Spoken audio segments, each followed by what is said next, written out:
அவன் பாக்கியவான். சரி, இன்னைக்கு நம்ம பார்க்க போகிற காரியம் தேவ பயம். கர்த்தருக்கு பயப்படுகிற மனுஷன் எவ்விதமாய் வாழ வேண்டும், கர்த்தரோடு நடக்கிற மனுஷன் எவ்விதமாய் வாழ வேண்டும். சில நேரங்களில் நம்ம கர்த்தருக்கு பயப்படுதல்னா என்ன நினச்சிக்கிறோம், நம்ம தவறு செஞ்சுட்டா கடவுள் நம்மளை என்ன பண்ணிடுவார், தண்டிச்சிடுவார். உலகத்தில் ஒரு பொதுவான ஒரு பழமொழி இருக்குது, எப்பா தப்பு பண்ணாத சாமி என்ன பண்ணிடும், கண்ணை குத்திடும். நீ ஏதாவது தப்பு பண்ணுனா சாமி ஒன்று என்ன பண்ணிடும், அடிச்சு போடும். ஆனால் நமது தேவன் எப்படிப்பட்டவரா, அவருக்கு பயப்படுகிறவர் மேலே இரக்கம் செய்கிற தேவனா. ஆமே. அவர் சொல்றாரு, நீங்க பயந்து பயந்து என்னை ஆராதிக்காதீங்க, பயந்து பயந்து என்னை தேடாதீங்க, பயந்து பயந்து ஆண்டவருக்கு நீங்க பலிகளை செலுத்தாதீங்க. ஏன்னா வசனம் சொல்லுகிறது, கர்த்தருக்கு பயப்படுகிற மனுஷன், கர்த்தருக்கு பயப்படுகிறதுனா அவர் மேல நம்ம வைத்திருக்கிற அன்பின் நிமித்தம். ஆமாவா இல்லைங்களா? இப்போ ஒரு தகப்பன் இருக்கிறான், அவங்களுக்கு ஒரு பிள்ளை இருக்கு. தகப்பன் என்னதான் கடிந்து கொண்டாலும், என்னதான் அவர்களை நல்ல விதமா வளர்த்தினாலும் அவங்களுக்கு ஒரு பயம் இருக்கும். என்ன பயம்னா மரியாதை கலந்ததான ஒரு பயம் இருக்கும். ஆமாவா இல்லையா? அதே மாதிரிதான் நம்ம தேவனுக்கு பயப்படுகிற பயம். ஆண்டவர் நம்மளை அடிச்சிருவாரோ, இல்லை ஆண்டவர் ரொம்ப கொடூரமானவர். சில நேரம்லாம் பார்த்தா சிலர்லாம் சொல்லி வைப்பார், ஆண்டவர் அப்படி பண்ணிடுவார், இப்படி பண்ணிடுவார், அப்படி கடிந்து கொள்வார், இப்படி அடிப்பார். அவர் கடிந்து கொள்ளுகிற தேவன் தான், ஆனாலும் இரக்கம் செய்கிற தேவன். ஆமாவா இல்லையா? அதான் வசனம் சொல்லுது, கர்த்தருக்கு பயப்படுதல் அப்படின்னா என்னன்னு பார்த்தோம்னா, அவரை அறிந்தவர்கள் அவருடைய பரிசுத்தம், அவர் மேல இருக்கிற அன்பு, அவரை நேசிக்கிறது, அவர் மேல நம்ம கொடுக்கிற மரியாதை தான் நாம் கர்த்தருக்கு செலுத்துகிறதான பயப்படுதல். கர்த்தருக்கு பயப்படுகிறதுனா அதுதான். பல நேரங்களில் பல வேளைகளில் இயேசுவை யாரா பார்க்குறோம், கொடூரமானவரா பார்க்குறோம். நம்ம இனிமே உங்களுடைய பார்வையில் எப்படி மாறணும், ஆண்டவர் மேலே வைத்திருக்கிற அன்பின் நிமித்தம், அவர் மேலே நீங்கள் வைத்திருக்கிற மரியாதை நிமித்தம் அவருக்கு பயப்படணும். இப்போ ஸ்கூல்லலாம் பார்த்தோம்னா சார் வருவார், நல்ல சார், சூப்பராக கிளாஸ் எடுப்பார், சூப்பராக சொல்லி தருவார், கடிந்து கொள்ளுகிற நேரத்தில் கடிந்து கொள்வார். அதனாலேயே சில குரூப் ஆஃப் ஸ்டூடெண்ட்ஸுக்கு என்ன இருக்கும், அவர் மேலே ஒரு நல்ல ஒரு மரியாதை இருக்கும். அவர் வந்தாருன்னா கொஞ்சம் பயப்படுவாங்க, அவர் என்ன சொன்னாலும் கேட்பாங்க.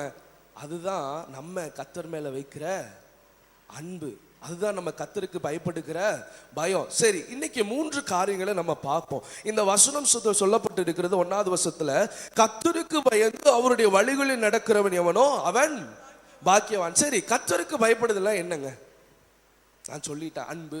ஓகே, கர்த்தருக்கு பயப்படுதெல்லாம் என்னங்கிறது வேதம் என்ன சொல்லுகிறது? முதலாவது காரியம், நீதிமொழிகள் 8வது அதிகாரம் 13வது வசனத்திற்கு உங்களுடைய வேதாகமத்தை திருப்பி கொள்ளுங்க பார்க்கலாம். நீதிமொழிகள் 8வது அதிகாரம் 13வது வசனம். தீமையை வெறுப்பதே கர்த்தருக்கு பயப்படும் பயம், பெருமையும் அகந்தையும் தீய வழியையும் புரட்டு வாயையும் நான் வெறுக்கிறேன். இங்க முதலாவது காரியம், கர்த்தருக்கு பயப்படுகிற காரியம் என்னன்னு பார்த்தா வசனம் சொல்லுகிறது, தீமையை வெறுப்பதே கர்த்தருக்கு பயப்படுகிற பயம். நம்மளுக்குள்ள யோசனை வரும், என்னடா தீமை, என்னடா பாவம், என்ன காரியம், என்ன தீமை நமக்குள்ள இருக்கு? மேஜரா நம்மளுடைய கண்களுக்கெல்லாம் தெரிகிற பாவங்கள் என்ன பாவங்கள்? கொலை, கொள்ளை, அதுக்கப்புறம் திருடுறது, அதுக்கப்புறம் குடிக்கிறது. இதெல்லாம் தான் நம்ம என்ன நினைச்சிட்டு இருப்போம், தீமையான காரியம், இதெல்லாம் தான் பாவமான காரியம், இதனால தான் பாவம் நமக்குள்ள இருக்கு, இதைத்தான் நம்ம வெறுக்கணும் அப்படின்னு நினைச்சிட்டு நம்ம இருக்கிறோம். அதல்ல, வசனம் சொல்லுகிறது, தீமையை வெறுப்பதே கர்த்தருக்கு பயப்படுகிற பயம், பெருமையும் அகந்தையும் தீய வழியையும் புரட்டுவாயும் நான் வெறுக்கிறேன். எதெல்லாம் வெறுக்கிறார் நம்ம ஆண்டவரே? பெருமையை. நம்ம எல்லாரும் எப்பவும் எதை பார்ப்போம்?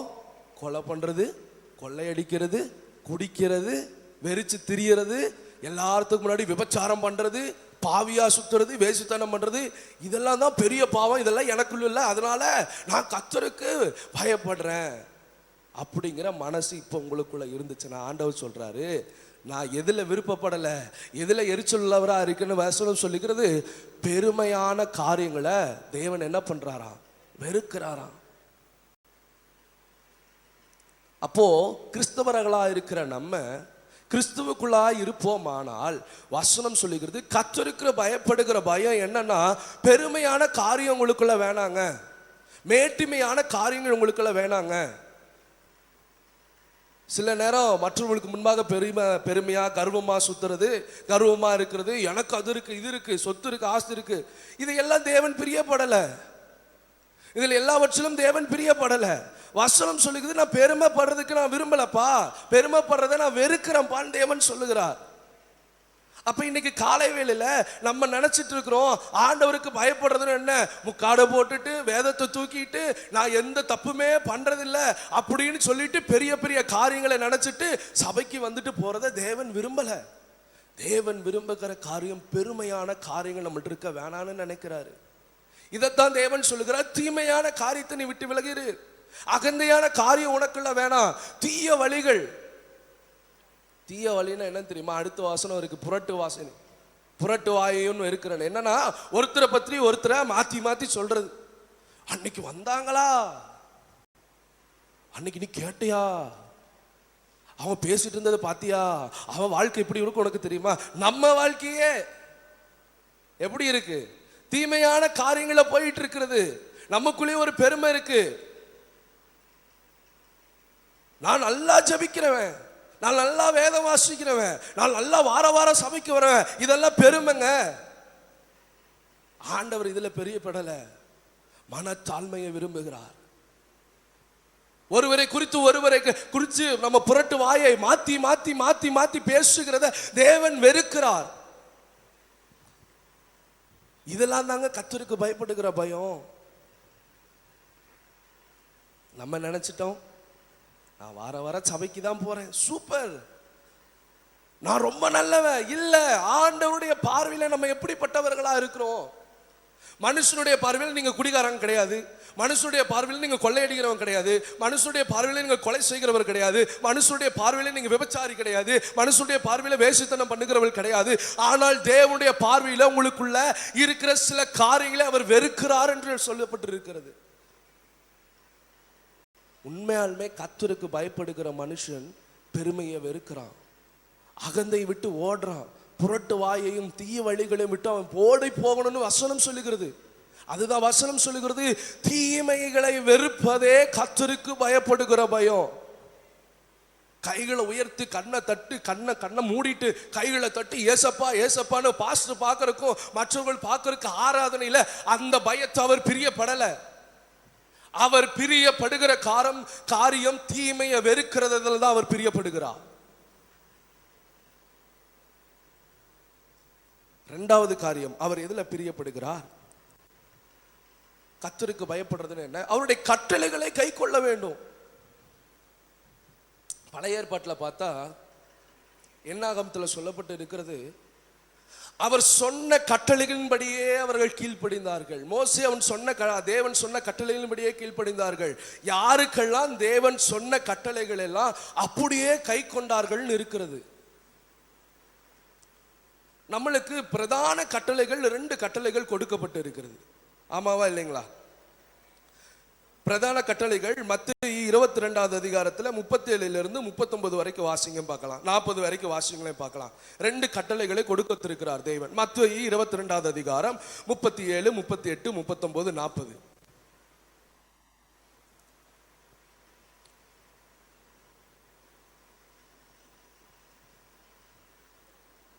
மத்தேயு 22வது அதிகாரம் 37வது வசனம், 38வது வசனம், 39வது வசனம், 40வது வசனம். இயேசு அவனை நோக்கி, உன் தேவனாகிய கர்த்தரிடத்தில் உன் முழு இருதயத்தோடும் உன் முழு ஆத்துமாவோடும் உன் முழு மனதோடும் அன்பு கூறுவாயாக. இது முதலாம் பிரதான கற்பனையாய். இதற்கு ஒப்பாயிருக்கிற 2ஆம் கற்பனை என்னவென்றால், உன்னிடத்தில் நீ அன்பு கூறுவது போல பிறனிடத்திலும் நீ அன்பு கூறுவாயாக என்பதே. இவ்விரண்டு கற்பனைகளிலும் நியாயப்பிரமாண முழுமையும் தீர்க்கதரிசனம் அடங்கியிருக்கிறது என்றார். வசனம் சொல்லுகிறது, இவ்விரண்டு கற்பனைகளிலும் நியாயப்பிரமாணம் முழுமையும் தீர்க்கதரிசனங்களும் அடங்கி இருக்கிறது. இந்த வேதத்தில் கொடுக்கப்பட்ட நியாயப்பிரமாணங்கள் மொத்தமா இந்த 2 வசனத்தில் அடங்கி இருக்குதான். அப்போ இதில் சொல்லப்பட்ட காரியங்களும் இதில் சொல்லப்பட்டு இருக்கிற கட்டளைகளையும் நம்ம பின்பற்றுவதே கர்த்தருக்கு பயப்படுகிற பயம். எத்தனை பேர் மனசுல உண்மையா சொல்ல முடியும்? கைகளை உயர்த்த வேணாம், மனசுக்குள்ள நம்ம சிந்திச்சு பார்ப்போம். இந்த 2 வசனங்கள் உண்மையாலுமே நம்ம வாழ்க்கைக்குள்ள இருக்குதா?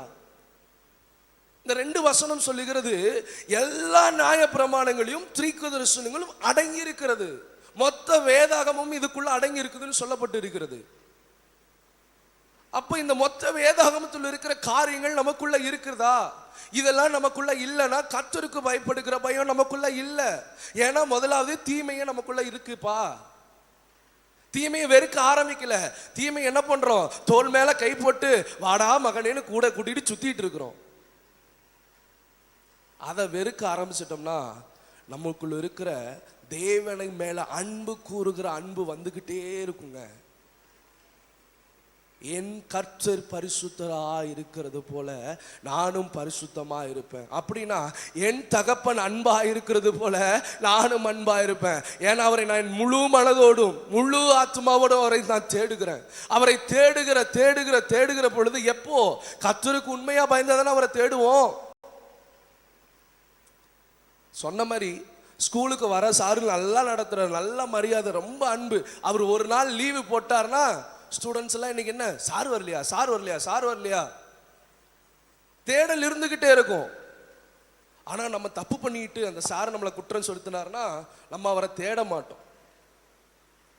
அதான் வசனம் சொல்லுகிறது, உன் தேவனாகிய கர்த்தரிடத்தில் முழு இருதயத்தோடு முழு ஆத்மாவோடும் உன் மனதோடு அன்பு கூறு.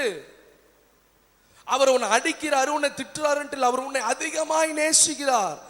நம்மளை அவர் அதிகமா நேசிக்கிறாருங்க. அவர் நம்மளை நேசிக்கிற நேசம் நமக்குள்ள புரிஞ்சிச்சுன்னா வசனம் சொல்லுகிறது, நீ உன்னை நேசிக்கிறது போல. நம்ம எப்படி நேசிக்க ஆரம்பிச்சிருவோம்? சில நேரங்களில் நம்மளே நம்ம வெறுக்க ஆரம்பிச்சிருப்போம். கண்ணாடி முன்னாடி நின்று சிலர் பேசுவாங்க, ஏன்டா இப்படி பண்ணிட்ட, உன்னாலதான்டா இப்படி குடும்பம் நாசமா போச்சு அப்படின்னு தங்களை தாங்களே வெறுக்கிற ஒரு காரியங்கள். இந்த ஜெனரேஷன் பார்த்தீங்கன்னா தங்களை தாங்களே வெறுத்துக் கொள்ளுகிறார்கள். எப்படி வெறுத்துக் கொள்றாங்கன்னா, அவனுக்கு இது இருக்கு, அவனுக்கு நல்ல பைக் இருக்கு, நல்ல கார் இருக்கு, நல்ல போன் இருக்கு, நல்ல ரீல்ஸ் இருக்கு, நல்ல ரீல்ஸ்ல நல்ல காசு வருது, சோசியல் மீடியாக்குள்ள போயாச்சு, எனக்கு அவனுக்கு கிட்ட இருக்கிறது எனக்கு இல்ல. தேவன் அதுல பிரியப்படுகலைங்க. தேவன் பிரியப்படுகிற காரியம் சொல்லுகிறது, நீ உன்னிடத்தில் அன்பு கூறு. எப்போ அந்த அன்பு வரும்னா தேவனுக்கு பயந்து அவரை முழு மனதோடு முழு ஆத்மாவோடு தேடும் போது தானங்க அந்த பயம் வரும். நம்ம நம்மளையே நேசிக்கல, ஆண்டவரையும் நேசிக்கல, மற்றவர்களை எப்படி நம்ம நேசிப்போம்? கர்த்தருக்கு பயப்படுகிறது தீமையை வெறுத்துட்டு முழு மனதோடு முழு ஆத்மாவும் அவருடைய கட்டளைகளுக்கு கற்பனைகளுக்கு கீழ்ப்படிய தொடங்கிட்டோம்னா வசனம் சொல்லுகிறது, அவர்கள் பாக்கியவான்கள். ஆமே, அவர்கள் பாக்கியவான்கள். முதலாவது தீமையை வெறுத்துருங்க, ஆண்டவரை உண்மையாய் அவருடைய கட்டளைகளுக்கு கீழ்ப்படிய ஆரம்பிங்க. வேதத்துல சொல்லி இருக்கிற காரியங்கள் ஒவ்வொன்றாய் வாசிக்க வசனம் சொல்லுகிறது, அது கண்ணாடி போல பிரதிபலிக்குமா? நம்முடைய நடைகள் ஸ்திரப்படுமா? நம்முடைய பாதைகளுக்கு அது வெளிச்சமா இருக்குமா? நம்மிடத்தில் அன்பு கூறுகிறது போல பிறரை நேசிக்கத்தக்கதான காரியங்கள் நம்மிடத்தில் தோன்றுமா? எப்போ தீமையை வெறுக்க ஆரம்பிக்கும் பொழுது, கர்த்தருக்கு பயப்படும் போது ஆரம்பிக்கும் பொழுது. அவர் தண்டிக்கிறவர் இல்லைங்க, அவர் நம்மளை தூக்கி எடுக்கிறவர்.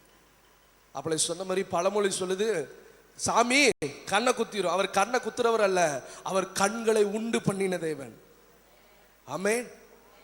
சரி, மூன்றாவது காரியம் கர்த்தருக்கு பயப்படுதல்னா என்ன? அவருடைய வேதத்தின்படி நடக்க வேண்டும். இப்ப கற்பனைகளை நம்ம பார்த்தாச்சு. கற்பனைகள் அநேக காரியங்கள் வேதத்துல சொல்லிக்கிட்டே இருக்கும். சில நேரங்கள் நம்ம என்ன பண்றோம், வேதத்தை வாசிக்கிறோம், ஆனா கை கொள்ளுகிறது இல்ல. ஆமா தானே?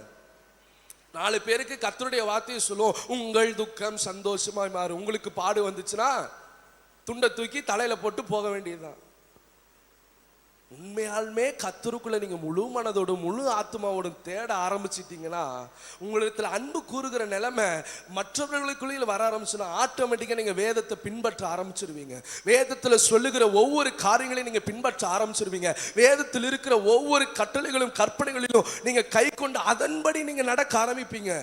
எப்போ கர்த்தருக்கு பயப்படுகிற பயம் இருக்கும் பொழுது. அவர் சும்மா ஒண்ணு எழுதி வைக்கல, கர்த்தருக்கு பயந்து அவருடைய வழியில் நடக்கிறவன் தான் பாக்கியவான். அதன்படி நடக்காதவன் பாக்கியவான் கிடையாது.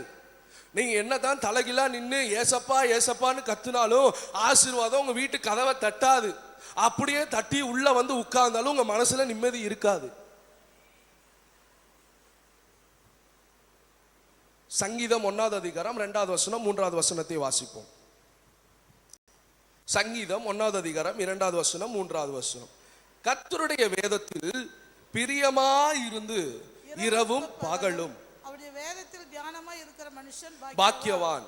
அவர் நீர்க்காலின் ஓரமாய் நடப்பட்டு தன் காலத்தில் தன் கனியை தந்து இலை உதிராதிருக்கிற மரத்தை போல் இருப்பான். அவன் செய்வதெல்லாம் வாய்க்கும். வேதத்தின்படி எப்படிங்க நடக்கிறது?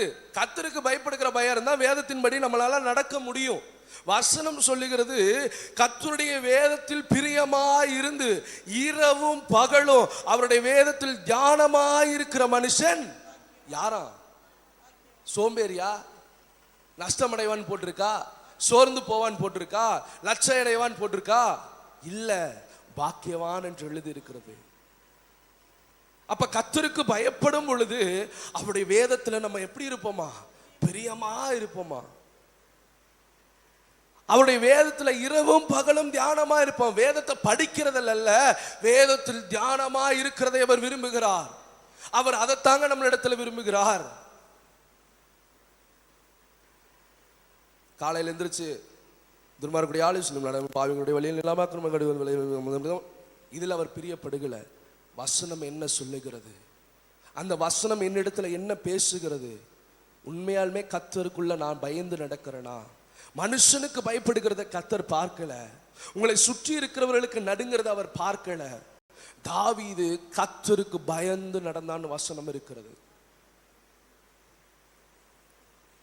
யோசேப்பு தன்னுடைய வாழ்க்கையில அவன் சொல்றான், போர்த்திபார் கிட்ட சொல்றான், என் தகப்பனை விட்டு நான் தூரமா இருக்கிறேன், என் ஜனத்தாரை விட்டு நான் தூரமா இருக்கிறேன், என்னை சுற்றி இருக்கிறவர்களை விட்டு நான் தூரமா இருக்கிறேன், ஆனா என் தேவன் என்னை பார்த்து கொண்டு இருக்கிறார், அவருக்கு பயந்து நடக்கிறதுல அவர் பிரியப்படுகிறார் எழுதி இருக்கிறது.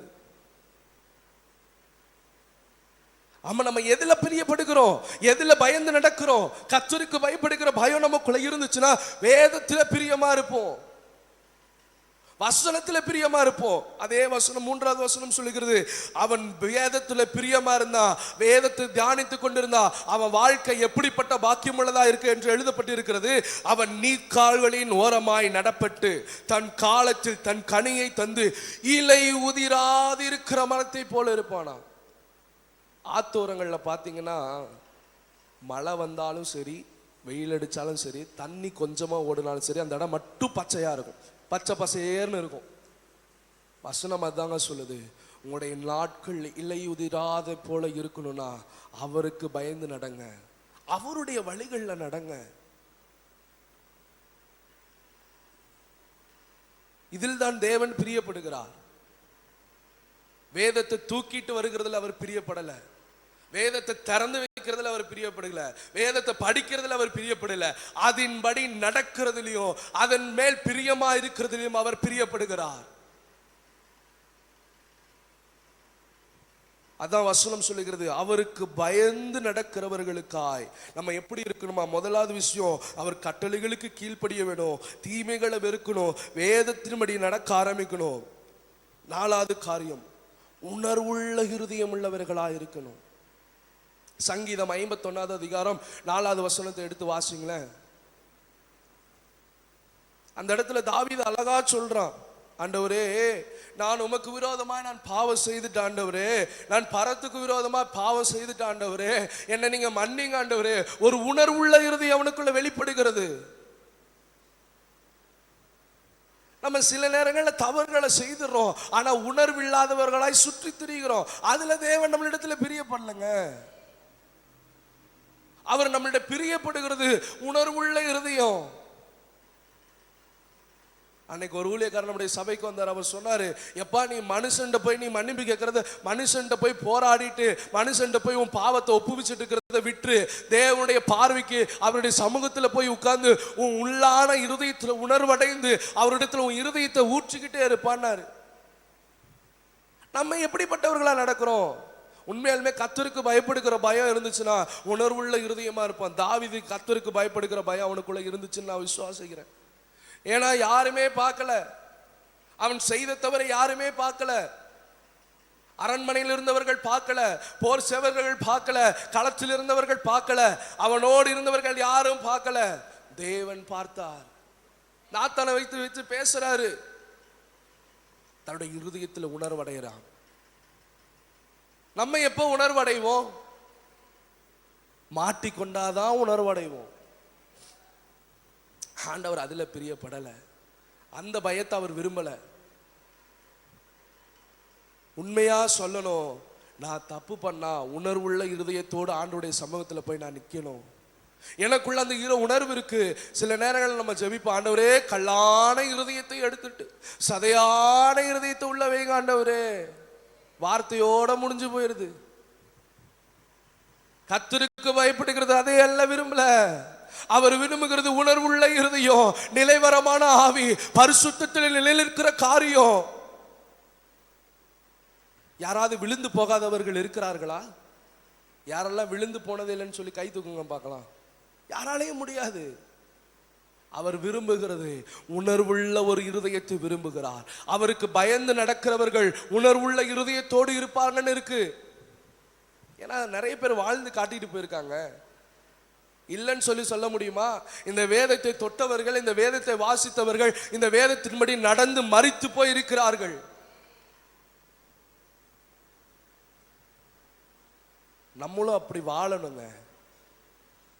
அப்படி வாழுகிறவன் தான் பாக்கியவான்.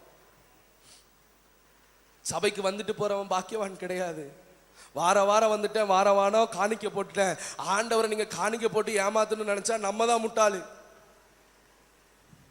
காணிக்க போட்டு ஏமாந்து போறவர் அவர் கிடையாது. சர்வத்தையும் உண்டு பண்ணினவர். பொன்னும் வெள்ளியும் என்னுடையதுன்னு சொன்னார். அமிக்கி குளிக்கு மணியில் சரிந்து விழும்படியும் எனக்கு தர முடியும்னு சொன்னாரு. ஆனா இந்த நாட்கள்ல நம்ம என்ன பண்றோம்? நான் தப்பு பண்ணிட்டேன், அதனால காணிக்க போட்டு நான் மன்னிப்பு கேட்டுறேன். அவர் காணிக்கையில பிரியப்படல, உங்க இருதயங்களில் அவர் பிரியப்படுகிறார். உங்க வாழ்க்கையில் அவர் பிரியப்படுகிறார். உங்க உணர்வுள்ள இருதயத்தில் அவர் பிரியப்படுகிறார். தீமையை வெறித்து ஓடுகிறதுல அவர் பிரியப்படுகிறார். கட்டளைகளின்படி நடக்கிறதுல பிரியப்படுகிறார். வேதத்தின்படி நடக்கிறதுல அவர் பிரியப்படுகிறார். அந்த பயத்தை தாங்க அவர் எதிர்பார்க்கிறாரு. என்னை அடிச்சு போடுவான், என்னை கொன்றுவாரு. அவர் சாகடிக்கிறவர் இல்ல, அவன் ஜீவனை உண்டு பண்ணின தேவன். அதுல அவர் பிரியப்படுகிறாருங்க. அதுதான் சொல்றாரு, கர்த்தருக்கு பயப்படுதுன்னு. என்ன சொன்ன? 4 காரியங்கள் சொன்ன. முதலாவது தீமையை விட்டு விலகணும், 2வது அவருடைய கட்டளைகளுக்கு கீழ்ப்படிய வேணும், 3வது அவருடைய வேதத்தின்படி நடக்கணும், 4வது உணர்வுள்ள இருதயங்களா இருக்கணும். இந்த 4ஐயும் கை கொள்வீங்களானா அவர் சொல்றாரு, என் மேல உங்கள் மேல உங்களுக்கு அன்பு இருக்குப்பா. வாயளவுல அன்பு அவர் எதிர்பார்க்கல. ஆண்டவரே உம்மை அதிகமாய் நேசிக்கிறேன். பேதுரு சொன்னா, ஆண்டவர் கேட்டாரு, ஆண்டவரே ஐயோ எல்லாத்தையும் காட்டிலும் கேட்கிறாரு, இன்னும் என்ன அதிகமா நேசிக்கிற? ஆமா ஆண்டவரே, சூழ்நிலை வந்துச்சு. ஆமா, அப்படி சுத்திட்டு இருந்தேன், எனக்கு அவருக்கு சம்மந்தம் இல்லை, பல போயிட்டு வந்தேன்னு கூட சொல்லியிருக்கலாம். யாருன்னே தெரியாது, மறுதளிச்சுட்டான். ஆண்டவர் மறுதளிக்கிறத நம்மள்ட்ட விரும்பலங்க. எல்லா சூழ்நிலையும் அவர் மேல வைத்திருக்கிற அன்பு, நாம் காட்டுகிற அன்பு, நாம் காட்டுகிற மரியாதை அவருக்கு பிரியமாயிருக்கிறது. வசனம் சொல்லுகிறது, முதலாவது வசனம், கர்த்தருக்கு பயப்படுகிற மனுஷன். கர்த்தருக்கு பயந்து, ஓகே, கர்த்தருக்கு பயந்துட்டோம். அவருடைய வழிகளில் நடக்கிறோம். என்னென்னலாம் அவருடைய வழிகள் நினைக்கிறீங்க? சொல்லுங்க பார்க்கலாம். என்னெல்லாம் அவருடைய வழிகள்? அவருடைய வழிகள் என்னவா இருக்கும்?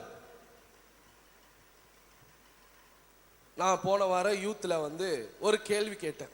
2 கேள்விகள் அவர்களுக்கு முன்பாக வைத்தேன். தேவன் கடந்த நாட்களில் உங்களுக்காக என்ன செய்தார், தேவனுக்காக நீங்க என்ன செய்வீங்க அப்படின்னு நான் கேட்டேன். 1வது கொஸ்டினுக்கு எப்படியோ தட்டு தருமாறி எழுதியாச்சு. இப்ப 2வது கொஸ்டினுக்கு தேவனுக்காக நீங்க என்ன செய்வீங்கன்னா கேட்டேன். எல்லாரும் நிறைய பேர் எழுதியிருந்த காரியம், வேத வாசிச்சேன், ஜெபம் பண்ணினேன். இது தேவனுக்காக செய்கிறதா? சொல்லுங்க பார்க்கலாம். இது தேவனுக்காக செய்கிறதா? அவருக்காகவே போய் ஏசப்பா உங்களை எப்படியாவது நீங்க காப்பாத்திருங்க ஏசப்பா. அவருக்காகவா நம்ம பைபிள் படிக்கிறோம்? அவருக்காகவா நம்ம ஜெபிக்கிறோம்? அவர் அதுல கேட்கலங்க, அந்த வழிகள் அவர் கேட்கல. அதுல இன்னொரு வழி இருக்கு. இந்த வேதத்தை வாசித்து ஜெபத்துல தரித்திருந்து உத்தமமாய் நடக்கிறவர்களை அவர் ஆசீர்வதிக்கிறார்.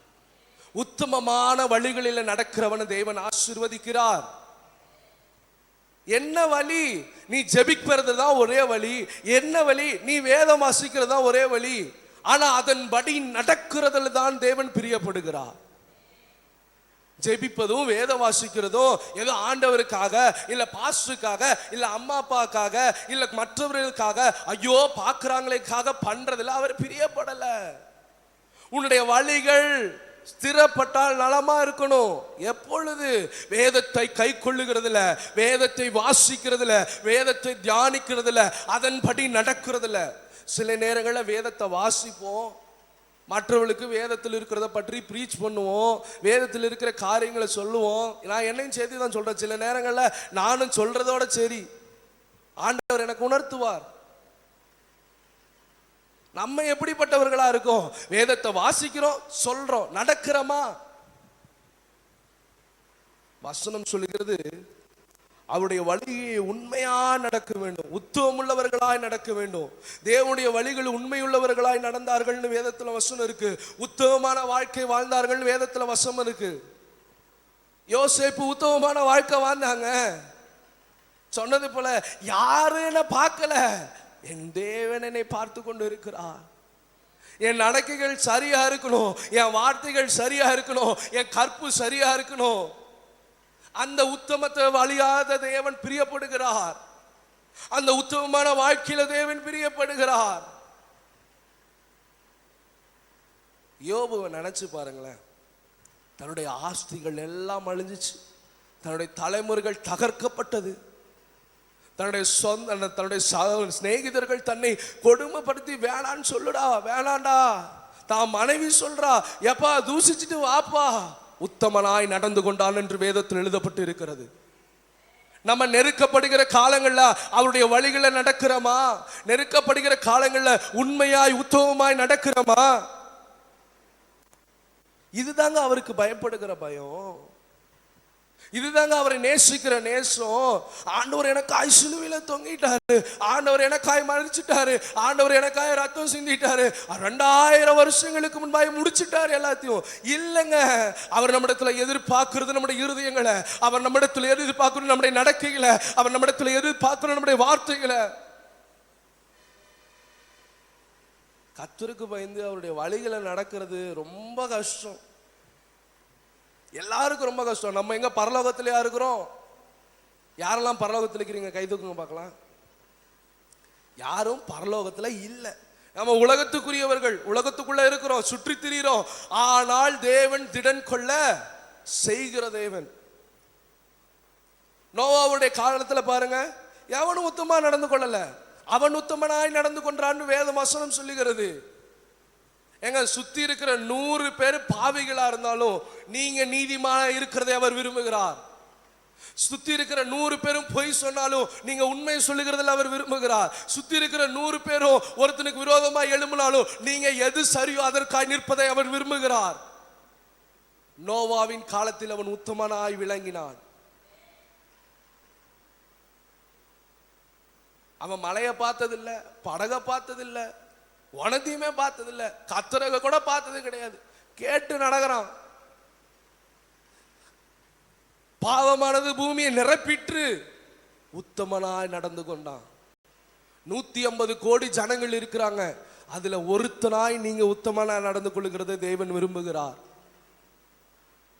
ஆமாவா இல்லைங்களா? என் சபையே இந்த தப்பு பண்ணுது, என் கூட இருக்கிறவனே இந்த தப்பு பண்றான், என் குடும்பமே இதை செய்யுது, நான் செஞ்ச என்ன தப்பு? என்கிட்ட ஒரு வாலிப பையன் என்கிட்ட கொஸ்டின் கேட்கறான், ஆனா எல்லாரும் செய்யறாங்க, நான் செஞ்ச என்ன தப்பு? ஒரு பொண்ணு சொல்லுது, எல்லாரும் பண்ணாத தப்பா நான் பண்ணிட்டேன், இந்த உலகத்துல யாரும் செய்யாத தவறுகளையா நான் செய்து விட்டேன். அவர் அதில் பிரியப்படல. அதை நடந்து அதில் நீ பாக்கியம் பெற்றுக் கொள்கிறது அவர் பிரியப்படல. அதிலிருந்து உன்னை காப்பாற்றி விடுவார், உன்னை ஆசீர்வதிப்பார், உன்னை உயர்த்தி வைப்பார். ஆனா உன்னுடைய சரீரம் கரைப்பட்டு இருக்குமே, உன்னுடைய நடக்கைகள் கரைப்பட்டு இருக்குமே, உன்னுடைய வாழ்க்கைகள் கரைப்பட்டு இருக்குமே, உன் சரீரம் கிழிக்கப்பட்டு இருக்குமே, உன்னுடைய ஜீவம் கிழிக்கப்பட்டு இருக்குமே. தவறு செய்து உத்தமனாய் மாறுவதில் இல்லைங்க அவர் பிரியப்படுகிறவர். அவர் பிரியப்படுகிறது, அவர் அன்பை எதிர்பார்க்கிறார், அவர் பிரியப்படுகிறது, உத்தமனா நடந்து கொள்ளுகிறது எதிர்பார்க்கிறார். மீகா 4வது அதிகாரம் 2வது வசனம் சொல்லுகிறது, நான் வாசிக்கிறேன். அவர் தமது வழிகளை நமக்கு போதிப்பார், நாம் அவர் பாதைகளில் நடப்போம். இவ்வளோ சொல்லி கொடுத்திருக்கிறதே ஏன் என்னால கை கொள்ள முடியல? இவ்வளவு சொல்லி கொடுத்திருக்கிறதே என்னால பின்பற்ற முடியல? பரிசுத்த ஆவியானவருடைய ஆளுகை நமக்குள்ள இல்லைனா மங்கி எரிகிற விளக்கை போலதான் நம்ம இருப்போம், நெறிந்த நாளலை போலதான் இருப்போம். எப்போ அவருடைய வழிகளை கை கொள்ள முடியும்? பரிசுத்த ஆவியானவருடைய ஆளுகை இருக்கும் பொழுதுதான். வேதம் நம்மளுக்கு அநேக வார்த்தைகளை கற்றுக் கொடுக்கும், அதன்படி நடக்கிற மூலியமாதான், அதை தியானிக்கிறது மூலியமாதான். சங்கீதம் 119வது அதிகாரம் 9வது வசனம் சொல்லுகிறது, வாலிபன் தன் வழியை எதனால் சுத்தம் பண்ணி கொள்வான், நமது வேதத்தின் வசனத்தின்படி தன்னை காத்து கொள்ளுகிறது தானே. நம்ம என்ன நினைச்சுக்கிறோம்? வாலிபனுக்கு மட்டும்தான் அதை நினைச்சுக்கிறோம். இல்லப்பா, சிறியோர் முதல் பெரியோர் வரைக்கும் அந்த வசனம் இருக்கிறது. என் கால்களுக்கு தீபமா இருக்கிறது. என்னது? வேதம். வேதமே எனக்கு வெளிச்சம் எழுதப்பட்டு இருக்கிறது. அவர் நம்மளுக்கு வழிகளை போதிப்பார்களாம். யாரு? பரிசுத்த ஆவியானவர். தேற்றரவாளன் உங்களிடத்தில் வரும் பொழுது அவர் சகல சத்தியத்திற்குள்ளும் உங்களை வழி நடத்துவார் என்று எழுதப்பட்டு இருக்கிறது. அவர் நம்மளை சகல சத்தியத்திற்குள்ளும் வழி நடத்தினா எப்படி நோவா உத்தமனை போல இருந்தானோ, யோசேப்பு உத்தமனை போல இருந்தானோ, யோபு உத்தமனாய் நடந்து கொண்டானோ, அது போல தேவன் நம்மளை உத்தமமாய் நடக்க வைக்கிற தேவன். ஆமென், ஆமென், ஆமென். அல்லேலூயா சொல்லுங்க பாக்க. தேவன் என்னை நடத்துகிறதற்காக நான் நன்றி செலுத்துகிறேன். அல்லேலூயா. சரி, நான் உத்தமனா நடந்துட்டேன், அவருடைய வழிகளில் நான் நடந்துட்டேன், அவர் நன்மை செய்வார், என்னை ஆசீர்வதிப்பார், என்னை பலப்படுத்துவார், என்னை தீமைக்கு விலக்கி காத்துக்கொள்வார். பரிசுத்த ஆவியானவர் வந்தா உங்களுக்கு எச்சரிக்கை பண்ணுவாரா பண்ண மாட்டாரா? கண்டிப்பா பண்ணுவார். எப்பா நீ தீமையான ஒரு வழியில போற, எப்பா இந்த வழி உனக்கு சரி கிடையாது, இந்த பாதை ரொம்ப குறுகலான பாதை, இந்த பாதைக்குள்ள போன நீ முள்ளுகளுக்குள்ள மாட்டிப்ப, இந்த பாதைகளுக்குள்ள போனா ஓநாய்கள் உன்னை பீறி போடும், இந்த பாதைகளுக்குள்ள போனா உன் வாழ்க்கை சீரழிஞ்சிரும், இந்த பாதைக்குள்ள போனா நீ நஷ்டம் அடைவ, இந்த பாதைக்குள்ள போனா உனக்கு ஆசீர்வாதம் இருக்காது, இந்த பாதைக்குள்ள போனா உன் கதவுகள் அடைக்கப்பட்டு இருக்கும். ஆனா நம்ம இல்ல ஆண்டவரே, ஒரே ஒரு முறை நான் உள்ள போய் பார்த்துட்டு வந்துடுறேன்னு, கதவு பூட்டி இருக்குதா, இல்ல திறக்கிறதுக்கு வாய்ப்பு இருக்கா, இல்ல திறந்து வச்சுட்டு போயிருப்பாங்களா? ஏங்க உங்க வழி உத்தமமும் சன்மார்க்கமா இருந்தா அவர் அதுல பிரியப்பட்டு அவரே கதவை திறப்பாருங்க. அவர் திறந்ததை ஒருவனாலும் பூட்ட முடியாது, அவர் பூட்டினதை ஒருவனாலும் திறக்க முடியாது. என் வழியில நீ வாப்பா. சில நேரம் ஆண்டவரே நான் கால் எடுத்து வச்சுட்டு உங்க கையை வச்சிருங்க, அவர் கையை வைப்பாரு, கீழே விழுக விட்டுட்டு தான் வைப்பாரு. ஆனா அவருடைய வழிகள்ல நீங்க நடக்க ஆரம்பிச்சீங்கன்னா பாதைகளே இல்லை என்றாலும் அவர் உருவாக்குகிற தேவன். நீரூற்று இருக்கிறதற்கான அறிகுறியே கிடையாது, கண்மலையை பிளந்து நம்மளுக்காய் நீரூற்று உண்டு பண்ணுகிற தேவன். ஆறு நதி ஓடுகிறதுக்கு வழியே கிடையாது, ஆனால் வேதத்துல பிரியமா இருந்தா இலையுதிராது இருக்கிற மலத்தை போல் இருப்பான் என்று எழுதப்பட்டு இருக்கிறது. நம்ம எப்படிப்பட்டவர்களா இருக்கோம்? அவருடைய வழிகளில் நடக்கிறவர்களா இருக்கமா? உண்மையா அவருக்கு பயந்து நடக்கிறவர்களா இருக்கமா? சில நேரங்களில் மனுஷனுக்கு பயப்படுகிற பயம் கூட தேவனுக்கு பயப்படுகிற பயம் கிடையாது. மனுஷன் மேல வைக்கிற நம்பிக்கை கூட தேவன் மேல நம்ம நம்பிக்கை வைக்கிறது கிடையாது. யார் என்னை நற்றாற்றில் கைவிட்டாலும் அவர் என்னை நற்றாற்றில் கைவிடுகிற தேவன் அல்ல. எப்பொழுது? அவருடைய வழிகளில் நடக்கிற பொழுது. சரி, இந்த ரெண்டு விஷயம் பார்த்தாச்சு. கர்த்தருக்கு பயந்து அவருடைய வழிகளில் நடக்கிறவன் எவனோ அவன் இதெல்லாம் நடக்கிறான், அவன் பாக்கியவான் என்று எழுதப்பட்டிருக்கிறது. அதே வசனம் சொல்லுகிறது, 4வது வசனம் சொல்லுகிறது 128வது சங்கீதத்துல, இதோ கர்த்தருக்கு பயப்படுகிற மனுஷன் இவ்விதமாய் ஆசீர்வதிக்கப்படுவான். எவ்விதமாய்? 2வது வசனத்தை வாசிங்க பார்க்கலாம். 128வது சங்கீதம் 2வது வசனத்தை. உன் கைகளின் பிரயாசத்தை நீ சாப்பிடுவார். அப்படியே நிறுத்துங்க பார்க்கலாம். உனக்கு பாக்கியமும் நன்மையும் உண்டாயிருக்கும். ஆண்டவர் சொல்றாரு, எனக்கு பயந்து என்னுடைய வழிகளை நீ உத்தமும் சன்மார்க்கமாய் நடந்துட்டினா முதல் ஆசீர்வாதமான பாக்கியம் என்ன தெரியுமாங்க? நம்முடைய கைகளின் பிரயாசத்தை நம்ம சாப்பிடுவோமா? ஆண்டவரே, எவ்வளவோ சம்பாதிக்கிறேன், எவ்வளவோ ஆஸ்தி பாஸ்திகள் இருக்கிறது, ஆனா எல்லாம் மருத்துவத்துக்கு செலவாயிடுது. ஆனா சமாதானம் இல்லை, சந்தோஷம் இல்லை. ஏன்னா சம்பாரிச்சது என்னாலேயே சாப்பிட்டுக்க முடியல, நான் சம்பாரிச்சது எனக்காகவே நான் வைத்துக் கொள்ள முடியல, ஏதோ பொத்தலான பைகளில் போட்ட மாதிரி இருக்கிறது. உண்மையாலுமே நீங்க அவருக்கு பயந்து அவருடைய வழிகள் நடந்துட்டீங்கன்னா ஆண்டவர் சொல்றாரு, நீங்க செய்கிற ஒவ்வொரு காரியத்திலும் அவர் ஆசீர்வாதத்தை உண்டு பண்ணுவாராம். முதலாவது என்ன ஆசீர்வாதம்?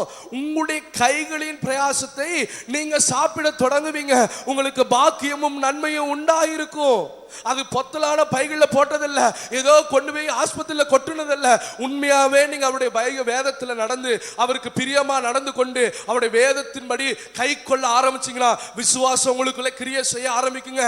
அது நோயா இருந்தாலும் சரி, பேயா இருந்தாலும் சரி, அவரால் அதை தகர்த்து போட முடியும். தகர்த்து போட்டீங்கன்னா நீங்க பாக்கியவானா. நான் சொல்லல, கர்த்தருக்கு பயந்து அவருடைய வழிகள் நடக்கிறவன் எவனோ, எவன் யாரு யாரு அது? இன்னையிலிருந்து சொல்லுங்க, நான் தான் பாக்கியவான். இன்னிலிருந்து துவங்குங்க, ஆண்டவருடைய சமூகத்தில் உட்கார ஆரம்பிங்க, ஆண்டவரோட பேச ஆரம்பிங்க, அவருக்கு அன்பு செலுத்த ஆரம்பிங்க, மற்றவர்களோடு பழக ஆரம்பிங்க, அவர்கள் மேல அன்பு செலுத்த ஆரம்பிங்க. உங்களுக்கு தீமையே நினைத்தாலும் நன்மை செய்ய தொடருங்க. அவருடைய வேதத்தின்படி உத்தமமாய் சன்மார்க்கமாய் வாழ ஆரம்பிங்க. யோசேப்பு தன்னுடைய சகோதரர்கள் குழியில போட்டதை நினைச்சிருந்தானா அவனை சேர்த்திருக்க மாட்டான். பார்த்தோன்ன கட்டி தழுவனானா, பந்தியில உட்கார வச்சானா. யூதாசு காலை வாரி விட போறான்னு தேவனுக்கு தெரியும், அப்பத்தை பிட்டு கொடுத்தாராம். பேதுரு மறுதலிக்க போறான்னு தெரியும், அப்பத்தை பிட்டு கொடுத்தாராம். பந்தியில அமர்ந்திருந்தாராம், கட்டி தழுவினாராம். அப்போ கூட கேட்கிறாரு, என்ன முத்தத்தினாலே அப்பா காட்டி கொடுக்க போற? ஆண்டவருக்கு தெரியாதா அவன் காட்டி கொடுக்க போறான்னு? ஆண்டவருக்கு தெரியாதா இவன் செய்ய போறான்னு? ஆனால் அவர் தேவன் நேசிக்க ஆரம்பிச்சாருங்க. அந்த நேசம் நமக்குள்ள இருக்கா? நம்மளை வெறுக்கிறவர்கள் மேல இருக்கா? இதுல எல்லாம் நீங்க சரியா இருந்தீங்கன்னா ஆண்டவர் சொல்றாரு, உன் கைகளின் பிரயாசம் நீ நினைத்து கூட பார்க்காத அளவுக்கு மீதங்களை எடுக்க வைக்கிற தேவன். பேதுரு ஆண்டவரை நம்ப அண்ணனே அவனுடைய வலைகள் நிரப்பப்பட்டது. அவர் மேல அன்பு கூர்ந்தோன்னே, அன்பு கூறுகிறது அவர் மேல் வைக்கிற பயனா, அவர் மேல அன்பு கூற ஆரம்பிச்சான், அவருடைய வார்த்தையை கை கொள்ள ஆரம்பிச்சான், அவர் சொன்னதை அப்படியே செஞ்சான். வலைகள் நிரம்பினது, ஓட்டையா போகல, எடுக்க எடுக்க பத்தவே இல்லையா.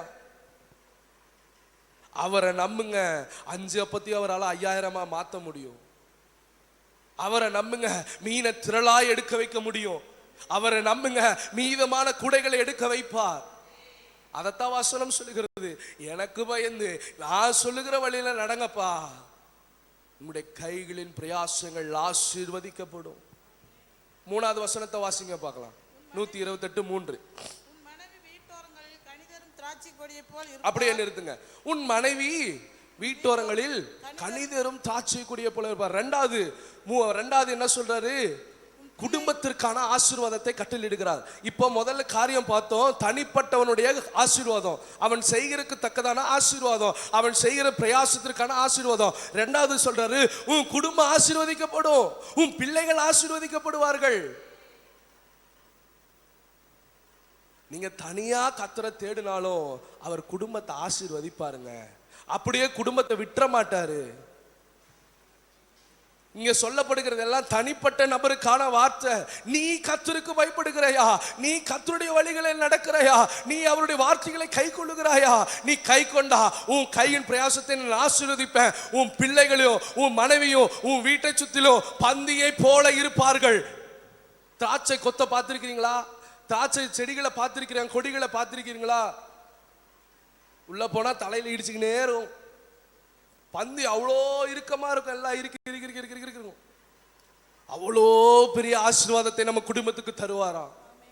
முதலாவது தனிப்பட்ட ஆசீர்வாதம் கொடுத்தாச்சு, ரெண்டாவது குடும்பத்துக்கான ஆசீர்வாதம் கொடுத்தாச்சு. இப்ப 5வது வசனத்தை வாசிங்க பார்க்கலாம். கர்த்தர் சீயோனிலிருந்து ஆசீர்வதிப்பாராம். உலகத்துக்கான ஆசீர்வாதத்தை உனக்கு கொடுத்துட்டேன், ஆனால் என் கரத்திலிருந்து ஒரு ஆசீர்வாதம் உனக்காய் பிறக்குமா. எப்போ? கர்த்தருக்கு பயந்தா, அவருடைய வழிகளை நடந்தா. சும்மா அவர் தூக்கி கொடுத்துட மாட்டாரு. 5வது வசனம் சொல்லுகிறது, அவர் சியோனில் இருந்து ஆசீர்வதிப்பார். நீ ஜீவனுள்ள நாளெல்லாம் எருசலேமின் வாழ்வை காண்பாய். ஒரு குறைவே இருக்காது அவர் கொடுத்தா. நீ சம்பாதிக்கிறது உனக்கு ஆசீர்வாதமா இருக்கும். உலகத்திற்கான ஆசீர்வாதம், உன் பிள்ளைக்கான ஆசீர்வாதம், உன் தலைமுறைக்கான ஆசீர்வாதம், உன் குடும்பத்துக்கான ஆசீர்வாதத்தை மட்டும் இல்ல, அவருடைய கரங்களிலிருந்து வருகிற ஆசீர்வாதம் நீ மரித்து போகிற அளவோ அதை மீதம் எடுக்க வைக்கிற தேவன். பரலோகத்திலிருந்து நம்மளுக்கு ஆசீர்வதிப்பார்னு போட்டிருக்கு. எங்கிருந்து? பரலோகத்திலிருந்து. உலகத்துக்கான ஆசீர்வாதமே நம்மளால தாங்கிக் கொள்ள முடியல. அவர் ஆசீர்வதிச்சாருன்னா ஜீவனுள்ள நாளெல்லாம் எருசலேமில் உள்ள வாழ்வை காண்பார். சரி, ஓகே. தனிப்பட்ட ஆசீர்வாதம், குடும்பத்துக்கான ஆசீர்வாதம், பரலோகத்திலிருந்து ஆசீர்வாதம். கடைசியா வசனம் வாசிங்களேன். இஸ்ரவேலுக்கு உண்டாகும் சமாதானத்தையும் காண்பாய். அடுத்து சொல்றாரு, அது எங்க உன்னோடையோடு நின்று போகாதான், நம்மளோட நின்று போகாதான் அந்த ஆசீர்வாதம். அந்த ஆசீர்வாதம் எங்க இருக்கு தெரியுமா? தலைமுறை தலைமுறை தலைமுறை தலைமுறை தலைமுறைகள் தலைமுறைகளை தாண்டினதான ஆசீர்வாதமா. எப்படி? தலைமுறைகளை தாண்டினதான ஆசீர்வாதம். அவர் ஆசீர்வதிக்க தொடங்கிட்டார்னா ஒருவனாலும் அதை நிறுத்த முடியாது. அவர் திறக்க தொடங்கிட்டார்னா ஒருவனாலும் அதை பூட்ட முடியாது. நான் இன்னைக்கு சொல்றேன், அவர் திறந்த கல்லறை இன்றளவும் பூட்டப்படவில்லைங்க. உங்க வாழ்க்கையில அவர் சில கல்லறைகளை திறந்தார்னா ஒருவனாலும் அதை அடைக்க முடியாது. அவர் ஆசீர்வாதத்தை திறந்துட்டார்னா ஒருவனால அடைக்க முடியாது. அதற்கு நம்ம என்ன பண்ணணும்? தீமையை வெறுக்கணும், கட்டளைகளுக்கு கீழ்ப்படியணும், வேதத்தின்படி நடக்கணும், அவருக்கு உணர்வுள்ளவர் இதயத்தோடு நடக்கணும், அவர் மேல அன்பு கூறணும், ஜனங்க மேல அன்பு கூறணும். காரியே மூஞ்சியில துப்புனாலும் ஏசப்பா உமக்கு நன்றி. உங்களை அசிங்கப்படுத்தினாங்களும் உங்களுக்கு தெரிஞ்சாலும் ஏசப்பா உமக்கு நன்றி.